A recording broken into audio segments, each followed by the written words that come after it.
Watson was a question answering system specifically developed to solve the Jeopardy challenge. It was produced by IBM's Deep QA team, led by researcher David Ferrucci, and was named after IBM's first CEO, Thomas J. Watson.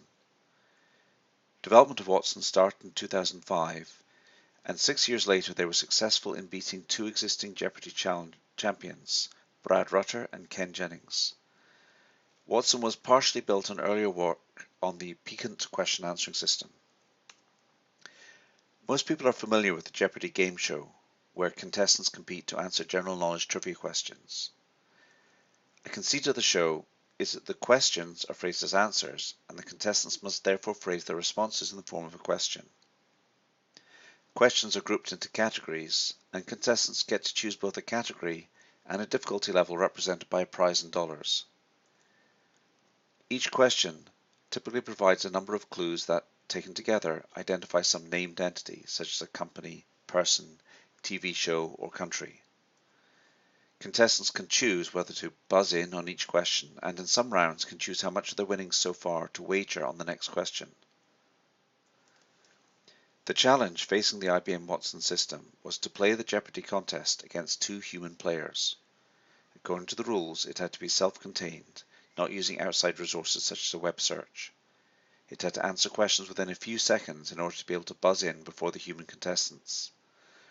To decide whether to buzz in, Watson also had to be able to estimate a confidence in his own answer. The Watson system received the questions as text messages. It did not have to read the answer off a screen using optical character recognition, nor did it have to do automated speech recognition as the question was read aloud. Watson did, however, have a text-to-speech component, so it was able to read out the answers. In a two-game series, although Watson did not get every question right and was even behind at some points, on the whole, it was a convincing win. The Watson system has a lot of parts. The question must be parsed and analysed. As part of preparing Watson for competition, it analysed millions of documents, parsing the text and identifying facts and relationships in various ways that will allow it to use that knowledge in answering questions. Finally, Watson must take what it knows about the question and match it up to what it knows from documents in order to generate candidate answers.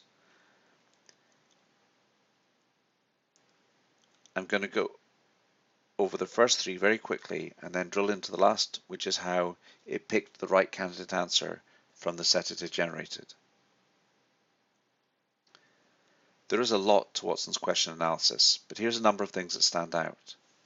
They determine the focus of the question, like this country, this man, or simply he, is often a pronoun or a pronominal phrase. The lexical answer type is roughly the semantic type of the answer, like person, place, company, or TV show, and is used to restrict the answers that can be valid candidates.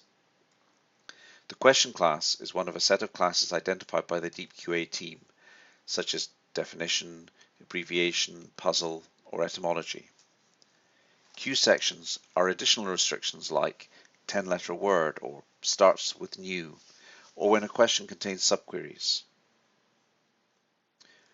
Watson included many different ways to construct its knowledge. They had a fact extraction system called Prismatic, and another system that built parse trees and extracted slot frames. Watson also relied on knowledge from structured knowledge sources like DBpedia and the linked open data, and they also handcrafted frames that corresponded to certain common types of Jeopardy question, like the US presidents and major cities. Having analysed the question, Watson then performed a process called hypothesis generation, where relevant passages are found in the text and candidate answers are extracted from those passages. There are then various techniques used to score those answers and the evidence. There are a lot of interesting things to learn about how Watson analyzes the question, finds candidate answers, and they used a mixture of different artificial intelligence techniques, both machine learning and rule-based. From the perspective of hybrid AI, however, it's important to look at how Watson decides which answers to show and even whether to show an answer at all. Before we look at the approach they took, we should think about some of the specific challenges they faced. First of all, because you're getting the answer from multiple disparate sources, the same answer might be expressed in multiple different ways. For example, JFK and John Fitzgerald Kennedy both refer to the same person. It wastes the capacity of your machine learning model if you treat all these answers separately. Further, sometimes answers are merely related, say by subsumption, for example, Excalibur versus a sword, or Moronymy, for example, Paris versus France. These answers are not equivalent to each other, but the relationship is still important because it means that evidence for one may also be evidence for the other. Secondly, about 99% of candidate answers are wrong. This class imbalance makes it hard to use certain machine learning techniques effectively. Some features are only useful for certain types of question or for certain decisions. And there are multiple types of question, and each one needs to be treated a little differently. Some of these question types have very few training examples. And the feature set is heterogeneous. Features will not be well normalized with respect to each other. Many features will only be defined for some types of answer. I'm not going to cover the whole architecture in detail, but I'm going to try to hit some of the highlights and give you a flavor of some of the things they did. The Deep QA team had to deal with many different technologies for generating candidate answers and features for scoring them.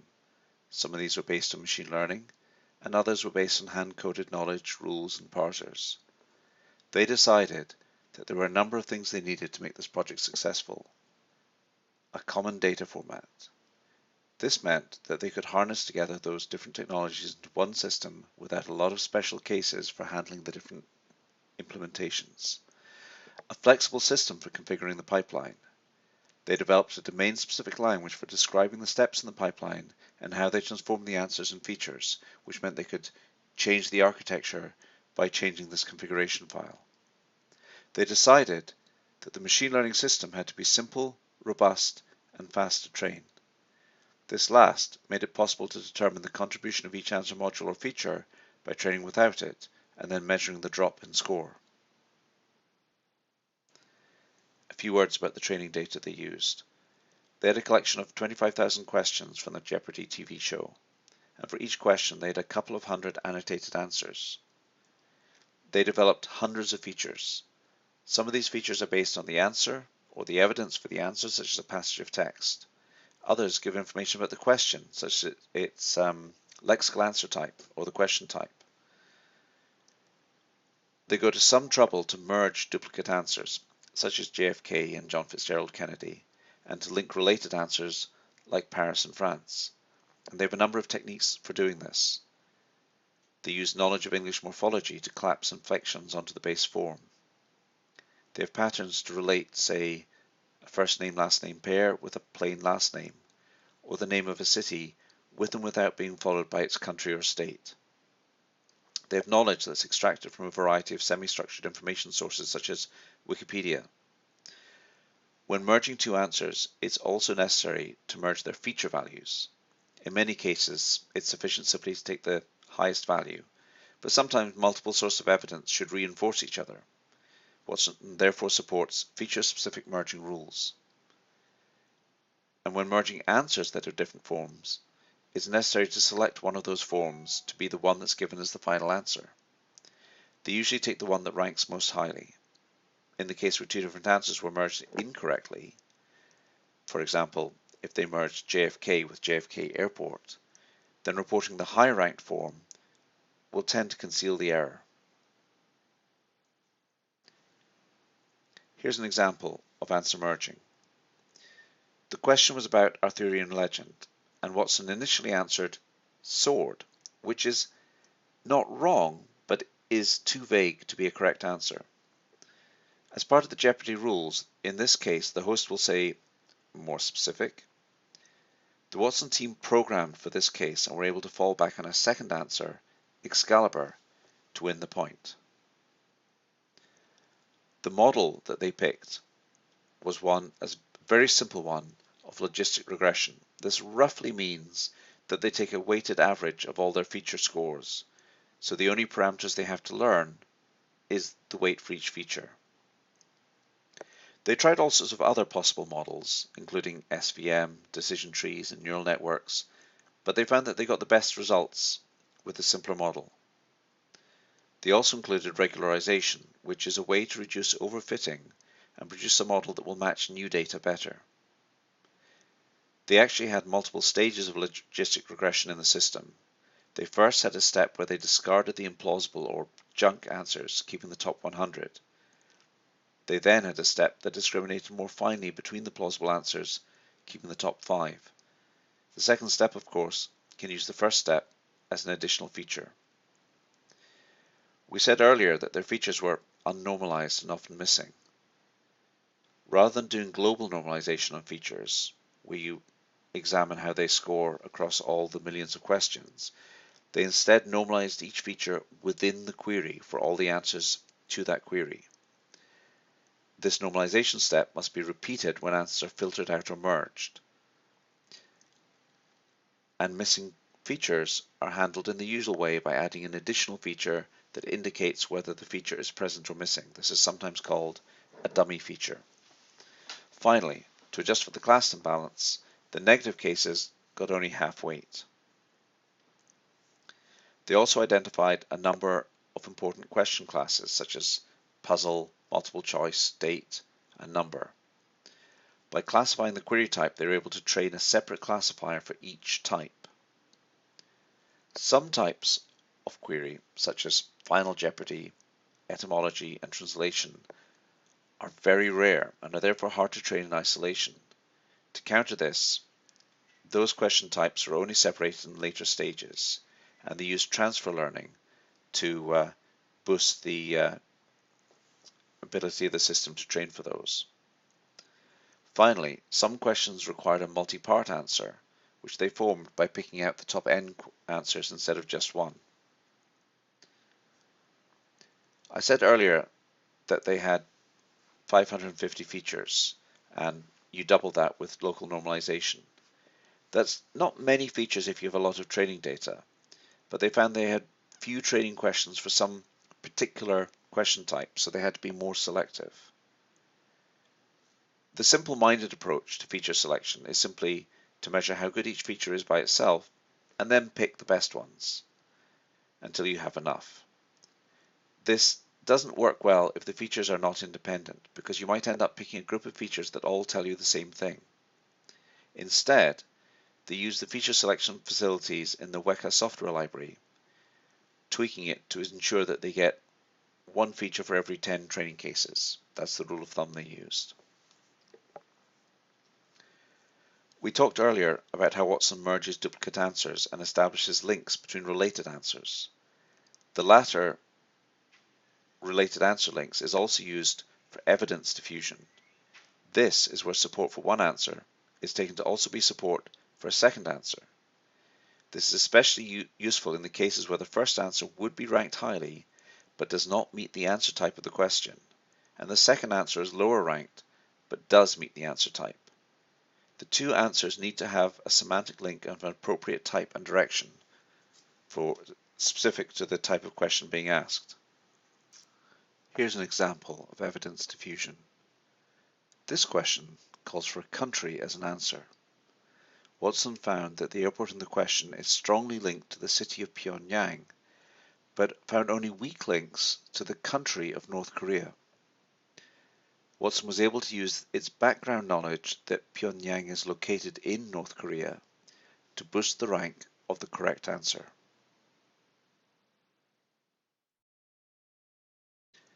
Watson did not get a perfect score in the competition, and it's instructive to look at some of its failure cases. In this case, the answer is hard, and the human player buzzed in first and gave the wrong answer, what is the 1920s? It was then Watson's turn, and it gave the same wrong answer as the human player, which is something another human player would never, or at least seldom, do. The DeepQA team simply did not program the system to exploit wrong answers from other contestants to pick its own answer.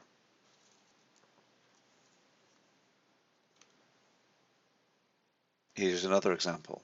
The correct answer here is that the gymnast was missing a leg. Watson correctly identified that this question was about a leg but gave an answer that was inadequate, what is a leg, because it didn't identify that the leg was missing. In this case, Watson was second again after the human player had incorrectly answered missing an arm. Watson didn't know that having a leg was not unusual for an athlete, but missing a leg was. For this question, Watson answered, what is Toronto? Even though the category of the question clearly says US cities. It failed to apply the category name as a restriction on the answer type because it only looks for such restrictions in the question itself, which does not mention the United States. The team's analysis unfortunately had led them to the conclusion that the category name could not be relied upon as a hard restriction on answers. The correct answer, what is Chicago, was a close second in the ranking.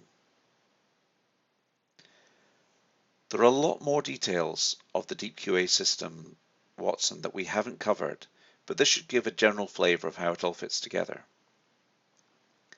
The important takeaways from this case study is that the Deep QA team were able to pull together many different approaches to finding and ranking answers into one coherent system. They relied on a wide variety of machine learning and knowledge-based techniques, all communicating in a common data format. The data model allowed them to separate answer finding from ranking. The final infrastructure that does the ranking is based on a very simple machine learning model. They developed their own domain-specific language to configure this pipeline in a flexible way so that different algorithms could be attempted. And finally, everything they did was data-driven. Drilling down into these topics, the most important thing to remember about developing artificial intelligence solutions is that there isn't one universal solution. You need to pick from a variety of possible approaches, and you don't know in advance which ones are going to be successful. Some of the things you're going to try are going to fail, and that doesn't mean they weren't worth trying, but it does mean that you'd better have a good way to determine whether they're working. It also means that your decision making should be as late binding as possible. Avoid making unnecessary assumptions about how the system works. One way to do this is by careful design of a common interface so that different techniques can be plugged into the system and then treated in the same way and evaluated by the same criteria. By minimizing the assumptions you make about your components, you make it possible to be more flexible about your AI technology. If you have multiple sources of answers, you need to have a way of ranking them that's not dependent on which technology was used for generating them. That doesn't mean that there's no room for source-specific ranking. In fact, I recommend that every system that generates answers always provides some measure of confidence or probability with each answer. But you need the generalization in order to hybridize effectively. So the Deep QA's approach to hybrid AI in the Watson system is to do machine learning last. What's the alternative to this? The alternative is to harness together multiple systems with handwritten rules, making a rules last system. Such a system might be chosen by a team because it can be very responsive to changing requirements, but this path has a number of pitfalls. Because those requirements are changing fast, it makes it almost impossible to keep any training or test data annotated in line with those requirements, at least to any scale.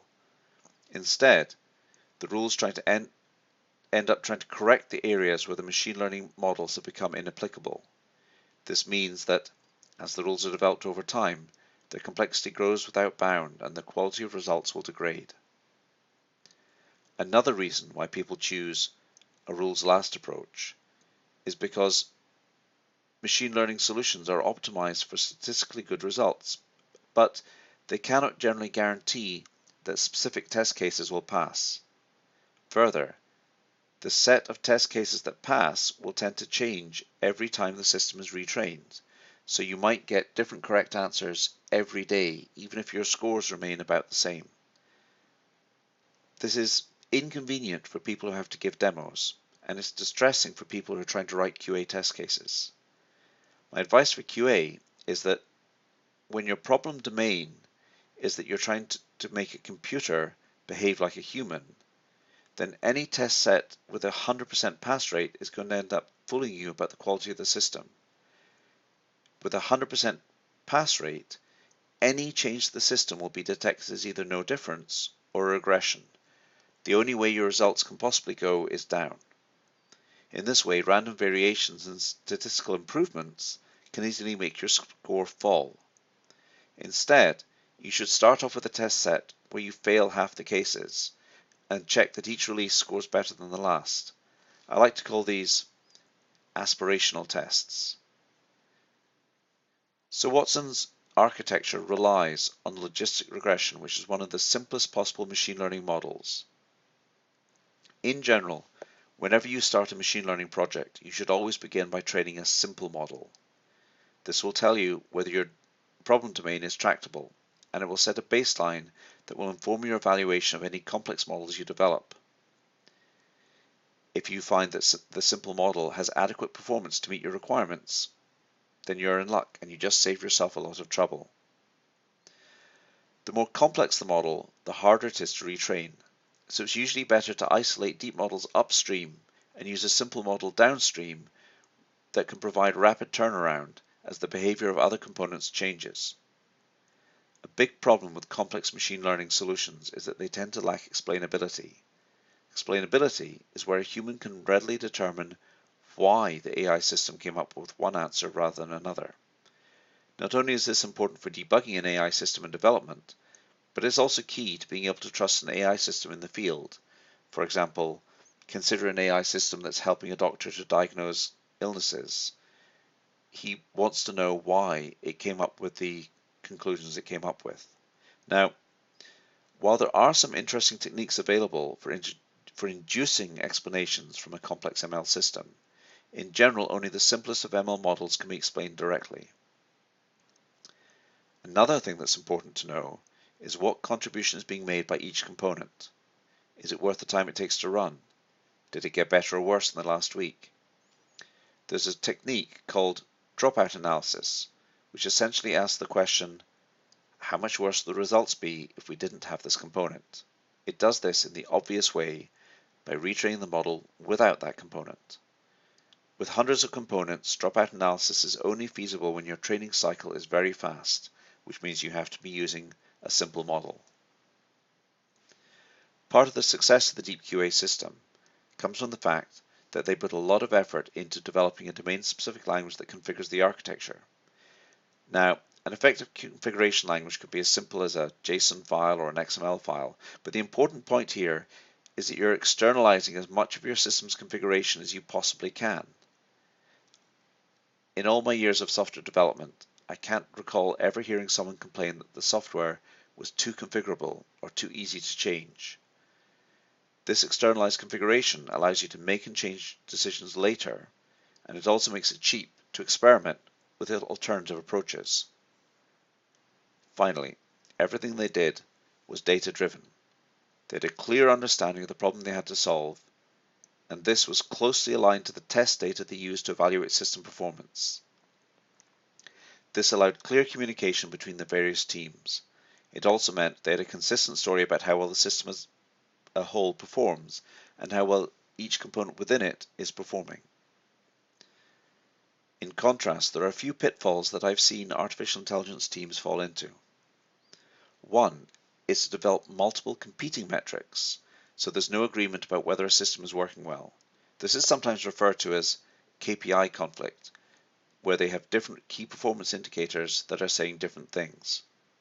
Another is to continually change requirements faster than the training data can be reannotated. As I mentioned earlier, if the training data drifts away from the desired behavior, then so do the machine learning components that use that data, and the system as a whole struggles to correct for that. And finally, while it can be instructive to look at specific examples and understand why they're going wrong, this must be done in a way that generalizes the conclusions and tests the results. For example, suppose that our example query is failing, but we decide we can fix it by adding a single document to our corpus that answers that specific question. Not only does this change only fix a single query, but it also means that this query no longer represents a class of similar queries. Knowing that we now get this query right tells us nothing about the overall statistical performance of the system. It simply made that query an unrepresentative test of the system. Another possible error is to treat an example query as being so important, or representing so important a class, that it must be fixed, even at the expense of breaking other queries, and hence making the overall system performance worse. So, I hope I've been able to communicate something about how IBM's Watson system worked and how it hybridizes knowledge-based and machine learning AI. Not only was their victory a truly impressive result, but I believe this architecture teaches us a lot of lessons for how to build a system that's similarly based on a diverse set of approaches. Thank you for listening.